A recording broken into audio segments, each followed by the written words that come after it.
Eu é com alegria, por um lado, e tristeza pelo outro, que eu venho à tribuna nesse momento.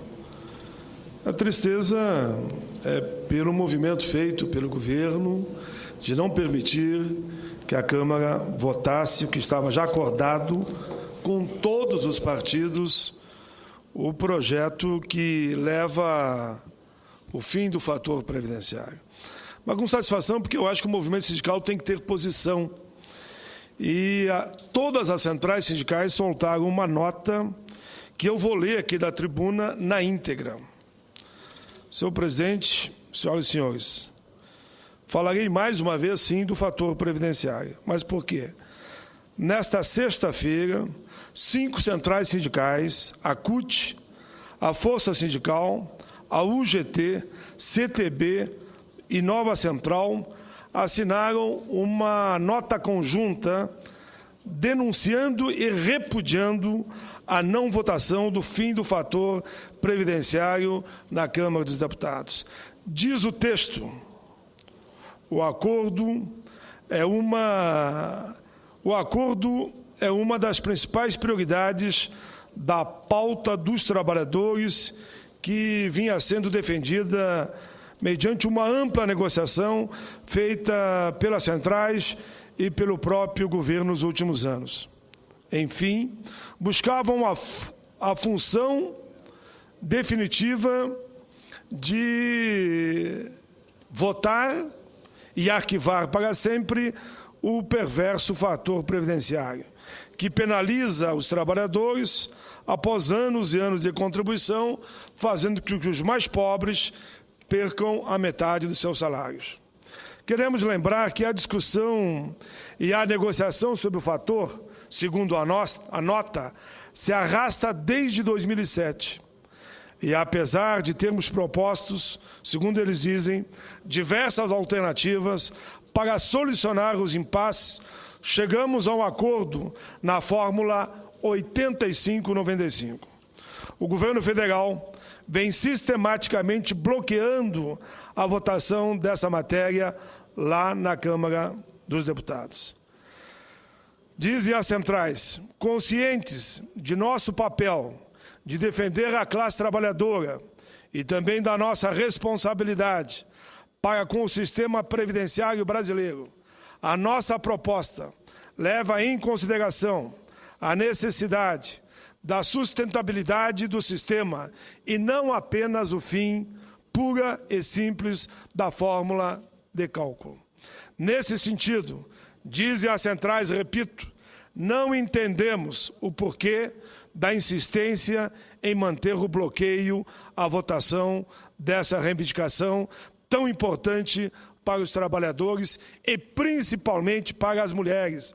As mulheres é que perdem 51% dos seus salários com a permanência do fator.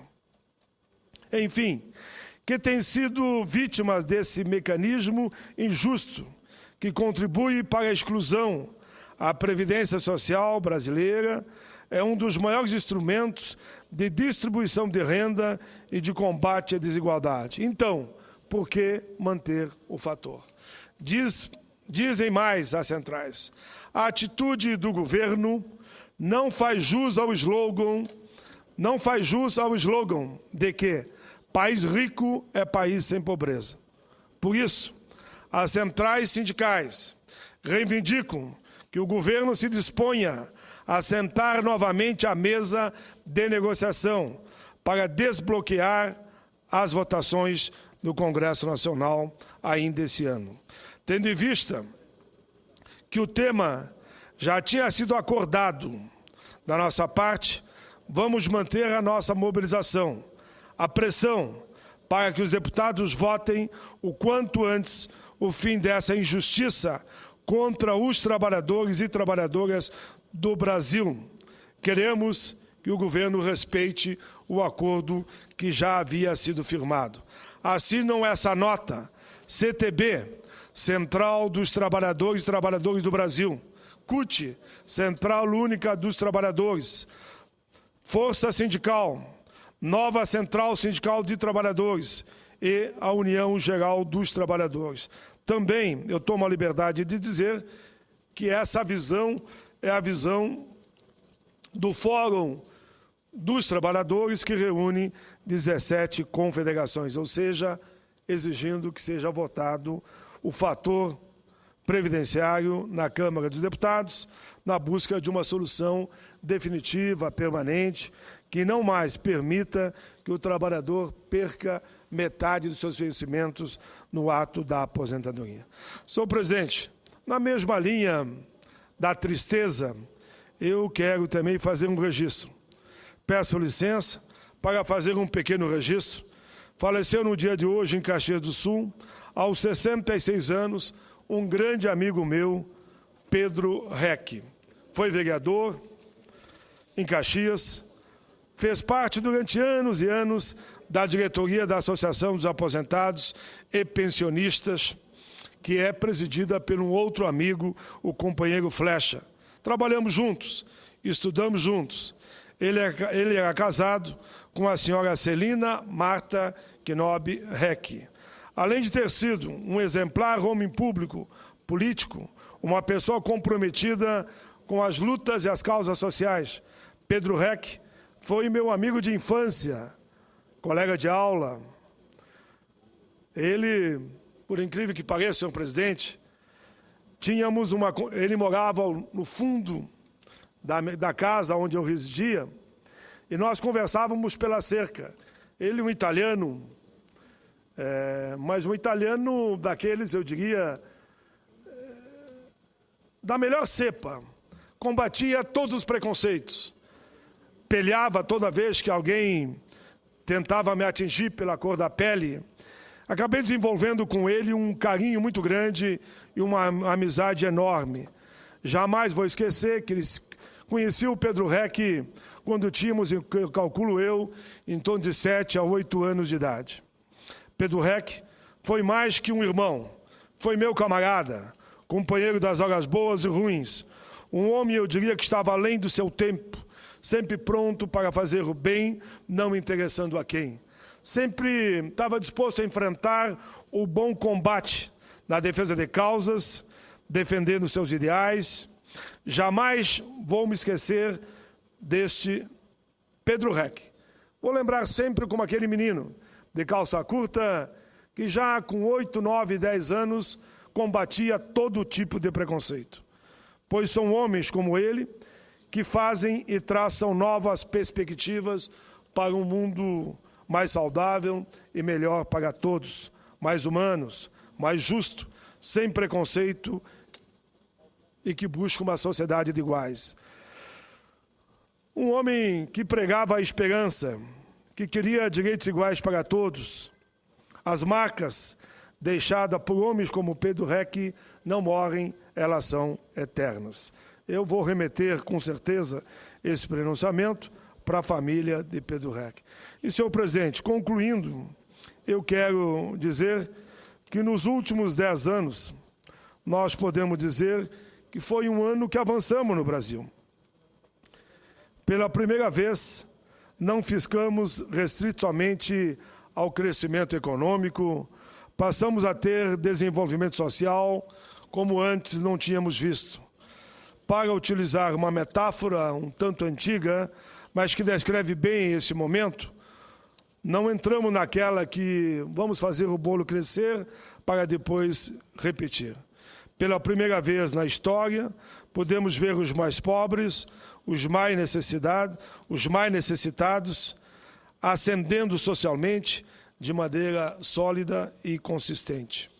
O governo do presidente Lula e da presidenta Dilma tem essa marca, a marca da justiça e da distribuição de renda.